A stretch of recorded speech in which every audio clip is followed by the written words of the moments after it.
Hello and welcome to the Team 53 YouTube page. My name is Justin. I'm the owner of Team 53, and in this video we are going to compare iRacing's new Cosworth Pi telemetry tool with Garage 61, which we use here at Team 53 pretty extensively, both of which are free add-ons, I guess you could say, to iRacing. Full disclosure, Cosworth Pi is not going to be completely available until November. For the time being, we're working off of kind of an alpha version of it, working out bugs, giving them feedback, and going from there. So if you guys can, if you're new to the channel, make sure you like and subscribe. It does a ton to help me out. I'm a very small-time iRacer, real-time racer. I have a 7,500 I rating on iRacing. I've been doing this for 12 years. I've used Motec, I've used Garage 61, I've used Coach Dave Academy. We're pretty familiar when it comes to telemetry, and I've worked with a ton of drivers on here. But if you guys can, please make sure you hit like and subscribe. It does a lot. It helps us out. It gets us back on track. It helps get eyes on the channel. If you guys are short track users on iRacing and you're looking for setups, head on over to team53racing.com. We've got some great setups. All 5 short track cars, $53 for the entire season. Gets you also access to telemetry, which we'll show you how to use here a little bit, as well as more. So let's dive in here. So first thing that you want to do is if you're looking to get the iRacing Cosworth software, all I did was I hopped on Google and I typed in iRacing Cosworth, and you get kind of this nice little, I think it's like the third option down, but it's this page on iRacing, iracing.com/Cosworth-Pi-toolbox. And it kind of talks about what it is. There's some YouTube videos. It's all really cool and dandy, right? But you click on member download to get it yourself. You sign up for an account with Cosworth unless you already have one if you're a real racer. Gets you in, you can download it, and you can kind of go from there. I've already gone ahead and downloaded it. So I've got it here. We're going to get Pi opened up. So when you first open it up, after you've got it downloaded, you see this screen here, and you're like, what do I do here? And the obvious answer is Sim iRacing Lite Workbook. So this is the free workbook that Cosworth is providing us. It's pretty basic, but it'll do well for most people and what they need to do. You can also hit that tab and just get sim only there, but we're going to hit OK. So once we get into it, we are greeted by this wonderful little message that basically says you've just opened the iRacing Lite workbook. Come and do more with us. And that's what we want to do. So I'm moving the screen around just to avoid some of the sponsors here. We're sitting in a truck at New Hampshire in the background. But it tells you what you got to do. Find iRacing under the tasks pane. So right there, iRacing. Tasks are grouped great. Click on the iRacing and click Add Outing. So then you've got to find your iRacing telemetry stuff. I already had it set, but let's say you don't. It's typically documents. You find your iRacing. You're going to go to telemetry, and it's all going to be right there. We are going to just grab one of these. Let's grab this one here where I ran on 29,911. Perfect. So we open that up, and now we're like, hey, where is all my data, right? It's all down here at the bottom is where you go for your different tabs. So we click in here, and we can see kind of my speed throughout the track. Now, my big frustration, and I have put this in the chat or in the forums, is that it always defaults to kilometers per hour for me. And I've tried saving a new workbook. I've tried doing, resaving over this workbook, all of that kind of stuff. And it always defaults back to kilometers per hour, back to millimeters, all that Celsius, all of that stuff. And it's incredibly annoying for me. But it is what it is. So we'll just leave it here for this video. If you did want to change it, you go over here to this appearance tab down here on the bottom. And you can find where it's got it swapped out, and you can make those changes. It's supposed to be down there. I found it before. Maybe we click on that. I don't remember. But even if you go into File Preferences, I've tried doing that. Formats, miles per hour is selected, so you would think that that's what it would show, but it shows kilometers. So it is what it is. One of the shortcomings, it's alpha version. We'll wait for more to be done. But you look at it here, you can see your speed at any point, and then wherever you click kind of on this graph, you'll notice on this track map, it moves to where I am on the track. Now, the other frustration that I kind of have with this is that it uses actual Google Maps overlay. So it would be like, or Bing, I guess it's using, but it would be like you're actually at the track using this for your personal car or whatever. So it gives you kind of that feel, and it's got that overlaid directly on the track, which is kind of cool. You can zoom in, you can see kind of where you would be on the real track, so to speak, when you go down into the corner, all that stuff. So that's kind of cool for me. I like that. I also don't like it because it would be nice if it used the iRacing track. Neither here nor there. So then you've got here your RPMs are in blue, which is really cool to see because you can see where when we're going through the corner and we're making a gear change, downshifting into third gear, it drops that gearing way down, and then your RPMs go way back up. And we kind of go around the track there. You can see on this red line is going to be your brake percentage, and then the yellow line or the white line here is your steering angle throughout the corner. And the yellow down here is going to be what gear you're in. So you can see I was downshifting into third gear. Driver braking data. This is interesting in here just in that you can see your speed. So you go to more of a traditional semi-rainbow map here to see those things. You can see your steering angle is shown to you kind of on a graph. And then there's some channel stuff that you can change down there, but we won't mess around with that too much. But basically, braking data here, you see your speed, you can see your throttle in green. Braking becomes red. Brake ABS, if you're in a car that has ABS, it would be shown in yellow here. The trucks do not, so that's always going to be 0. But then if you're a setup builder, here's something that's kind of cool, is that you can see your front ride heights. And they've pulled the maths in from that to be able to have that. So if you're building your setups, you can see, am I bottoming out? Am I too low on the track? Should I consider raising myself up? All of that is on there, which is really, really nice. You just have to be aware that it's not showing you 0 there, which would be even with the ground. And then here too, you can see your wheel lock. So I like to lock up my left front when I go into the corner. It creates yaw, gets the car to rotate. And then here, for some reason, you can see a right rear lockup. I'm not sure what's going on there, but we'll go with that. Tire data. The tire data here I think is really cool. It's showing your left side tire pressures and your right side tire pressures. Left front is here in red. Left rear is in purple. And that actually gets a lot warmer than the front does, which is an interesting thing to see throughout, is that gets a lot warmer. And then on the right side, you can see right front, right rear pressures, and then tire temps. You can see down here as well. Those are broken out into 2 separate things. And then over here is just kind of that same speed, throttle, brake. You can see all that on the track as well. And lastly, we go into our throttle brake analysis. And this is going to really show you a little bit of a difference here. Um, you see kind of your rainbow track of throttle on, not quite on it as much. The red is going to be your brake, third gear here all the way on. It gives you kind of your little deal here. Black is just a coast, so there where we have a gap, I'm just coasting. Yellow, partial throttle. Green, pretty much all the way on the throttle. Purple is going to be a braking zone for you. And then red would be a really hard brake, which we don't see any real red on my map here on the outside part. On this inside part, you're seeing your wheel speed diffs. I believe that's what that's showing, is just that throughout there. So nothing really major there to notice, but it gives you some basic information. And this would be really cool, I think, if you were, here and you wanted to add another outing, and you wanted to compare it to another lap, right? So we could compare 2 laps and we could say, why was I better on lap 1 versus lap 2? Or what happened there? The other thing would be, if you have a friend who wants to send you their telemetry data, you could input their telemetry data and you could look at it and you could see why they're faster, etc. from there. So you do kind of get some of that, which is really, really nice. But in my opinion, it's still really lacking in the sense of you have to send the data to share to your friends.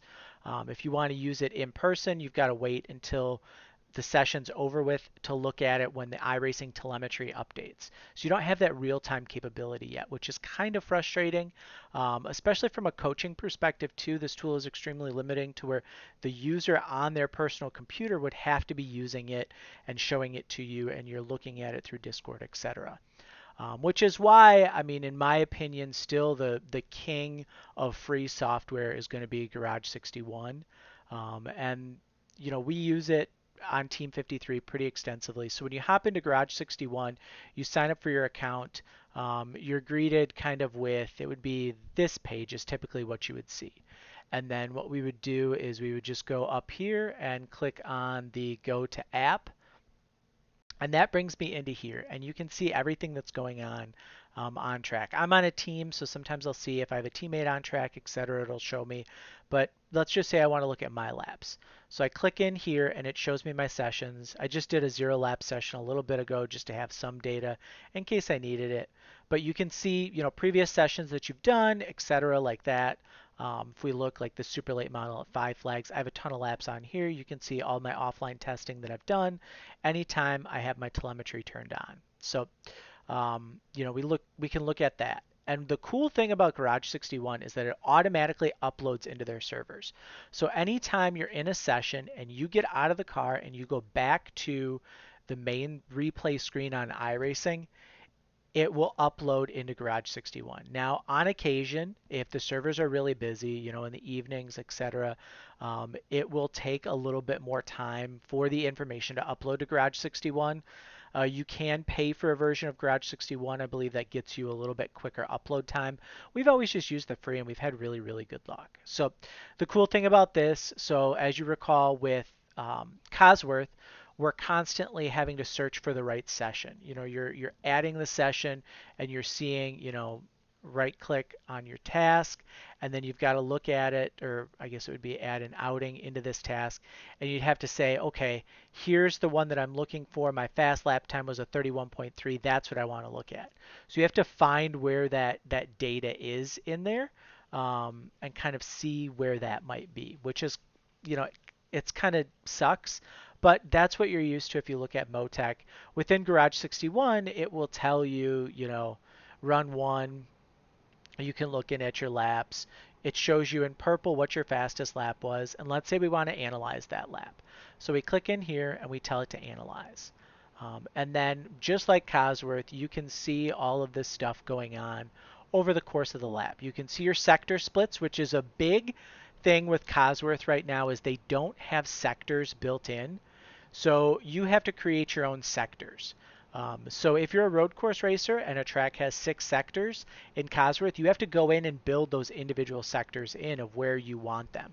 Where when you're in something like Garage 61 or Coach Dave Delta, it's already got those sectors built in, which is a huge gain in my opinion.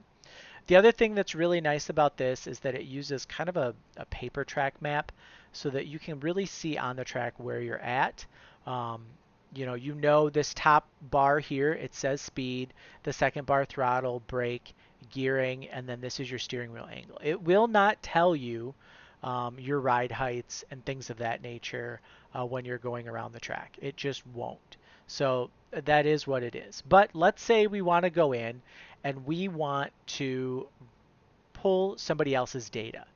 Now, if you're on a team, the simple thing is you go to add laps and you would find your teammates' data and you'd be able to pull it. But we're not, for the purposes of this, we're not on a team. So it tells you your track conditions. And if you've been on iRacing at all, you understand track conditions are incredibly important. If you take a track temperature that's 85 and you try and compare track temperature data that's 120 degrees, you're going to be a half a second off lap times at 120 versus 85. If you try and take track data at 65 and compare it to 85, it's just not going to work out. The other thing too to look at is your fuel consumption, guys being on fixed setups versus being on open setups. All of that plays in to making you faster or making you slower. So what we're going to do is in here, we're going to add some laps. And what we're going to do here as well is we're going to filter it. And we know that my track temp was about 85 degrees. So I'm going to go in here and we're going to say track conditions. And we're going to put a track temp between, let's say, 82 and 88 degrees, which should narrow down a lot of this data that we have in here. And we'll wait for it to kind of build up. So it's searching through its data and it's finding that data that's in here. So we see some guys with a little bit less fuel, etc. These guys, you know, with the new build, they might have slowed us down a little bit, etc. So we just kind of have that. But let's take this guy right behind us, Yakov. So what we'll do is the other part of this too that we can do is we can add a filter. We can say setup, and we can only do fixed setups. So that'll kind of narrow down our numbers that we have here as well. My lap, you notice, disappeared because I was in an offline test session where I didn't have it. So we'll continue to take this guy's data here and we'll apply it. So now what we can do is we can compare and contrast our two laps. So we will analyze selected laps, and now we see some really, really good information here, right? I'm in red, he's in blue. Something must have happened here where I got loose coming off, but he was able to keep it on. So we see speeds roughly similar. He slows down a little bit later than I do going into that corner, and then he's able to carry a little bit better speed through the middle, which helps him drive off here, and then a little bit better there. So that's kind of interesting here. The other really cool thing that I like, and I'm going to make this big, is that you can see with this track map on here, if you zoom in far enough, you can see how I drove in nice and low, he drove in kind of more middle upper, and then drove off. And how you know that I came in a little bit higher is right here where our lines deviate right there. You see how this blue line that I'm hovering over, it shows he's right 21 feet. So he's about 2.5 lanes up from where I was on the track. And then coming off, he's a little bit lower. And then kind of the same deal, entry of 3. He starts out a little bit higher than I do, and then he finishes lower than I am in the track, which is really interesting. So if you're looking at from learning how to run the track from that perspective, Garage 61 is amazing because you can learn how to run alternative lines. When NASCAR is talking about SMT data, this is that, a little bit lighter. So here too, this bar that I'm hovering over now right below where our steering was is our time delta. So now we can see on the track in every minute of where he was slower or where he was faster going into the corner, then he's way slower through the corners, gets a little bit faster, way slower here on exit, and loses it there. So you can see kind of on the track delta-wise where they did. On a road course, if you're comparing somebody's data and they're approaching a corner differently than you are, you can see where they might be sacrificing, corner 2 to take it for corner 4 to give them a really good drive off down a long straightaway, and they might be going a half a second faster than you. Garage 61 is kind of, in my opinion, the standard bearer for that. When you're looking here, throttling, you can see, oh, we both got on at about the same time. He was able to get to full throttle before I was. Here in 3 and 4, he was able to get mid throttle and then up. Braking into the corner, he's using double the amount of brake that I am, but the big key to these laps that you can see is I'm downshifting to 3rd gear where he's staying in 4th gear. And that's really the big difference between our two laps is I'm down in 3rd gear and then I get up to 4th gear going down the straightaways. Through the corners, because I'm in 3rd gear, I don't have to put as much wheel into the truck. I can get it to rotate better and that type of stuff. So it really, really helps to be able to see that data and to be able to fine tune as a driver, to be able to say, this is what I need to do to become a better driver. And the great part is that with Garage 61, if you're not on a team, there's public data. If you're on a team, you can go pull teammate data. Everybody on Team 53 can see my data from every one of the videos that I put out every week, plus all the setups that we build. They're able to see that data and they're able to compare and contrast their lap times to really become a better driver. And in my opinion, with sim racing, that's one of the great things that we can do is that we can make rooms equal. We can each be in the same room and we can compare that data.